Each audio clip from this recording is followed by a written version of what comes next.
Somewhere in your house, right now, an old dog is sleeping. Their breathing is a little slower than it used to be. Their muzzle has gone grey. They dream less than they did, and when they do, their paws barely move. I want you to imagine something with me.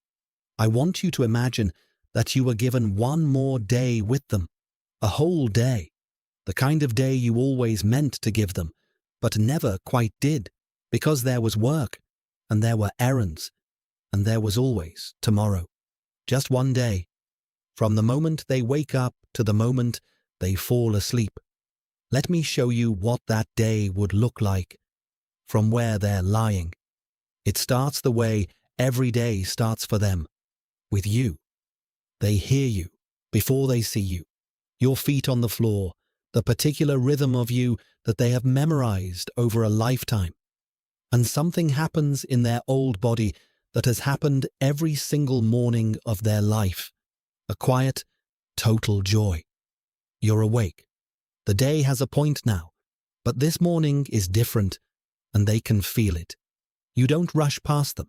You don't step over them on your way to somewhere more important. You get down on the floor, slowly, the way you do now, and you put your hand on their side, and you just stay there, for no reason, for no purpose at all. They don't understand why. They only understand that the thing they have wanted most for their entire life is happening. Not a walk, not a treat, not a toy, just you, choosing to be near them when you didn't have to. If you could see their face in that moment, you would understand something that would change you. This is all it ever was. This is the only thing they were ever asking for. Later, you take them out. But not the usual walk.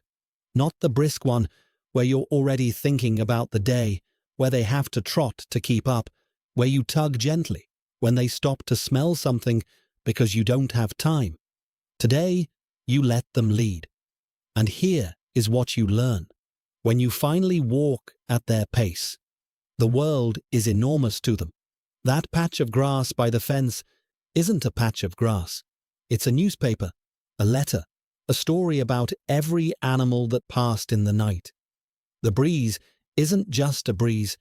It's the entire neighborhood, delivered to them all at once. You always thought they were being slow. They were never being slow. They were reading the world. They were savoring a planet that you, with your hurried human eyes, stopped noticing years ago. Today, you let them read all of it. You stand in the cold, and you wait, and you watch them be completely, perfectly happy doing the smallest thing in the world. And you realize you can't remember the last time you were that happy, that present, that alive in a single, ordinary moment. The old dog has been trying to teach you this your whole life. Today is the first day you let them. In the afternoon, you do nothing. That's the part you'd never have allowed yourself before. A whole afternoon, wasted. No productivity, no screen. Just you, on the floor or the couch, and an old dog pressed against your leg, and the light moving slowly across the room. They sleep most of it. Old dogs do. But every so often, they open their eyes. Just to check. Just to make sure you're still there. And every time they open them, you are there. And you watch something settle in them over and over, all afternoon. Still here, still here, still here. You used to think your dog slept all day because they were lazy. They sleep all day because sleeping next to you is the safest they have ever felt. And safety is the rarest thing a heart can find. And they found it in you. And they have never once taken it for granted the way you did. The afternoon passes. It is the most worthless, unproductive, wasted afternoon of your entire year. It is also, you will realize later, one of the best days of your life. By evening, they're tired in the deep way that old bodies get tired.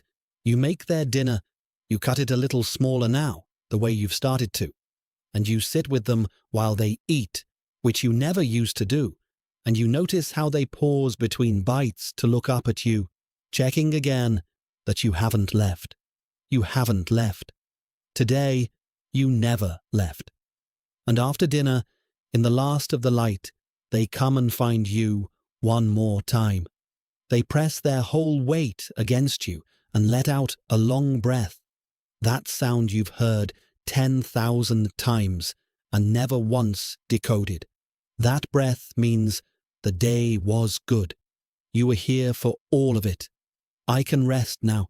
You put your hand on their grey head, and for just a moment, just one, you let yourself feel the whole enormous weight of how much you love this animal who asks for so little and gives back so much, and who is, you both know, running out of days. Now I have to tell you the truth about the day I just described. You are imagining it as a last day, one final, perfect day granted by some miracle before the end. But read it back. The slow morning, the hand on their side, the walk at their pace, the wasted afternoon, the dinner you sat through, the breath against your leg in the evening light. There was no miracle in that day. There was nothing in it you cannot do. It didn't require money. It didn't require time you don't have.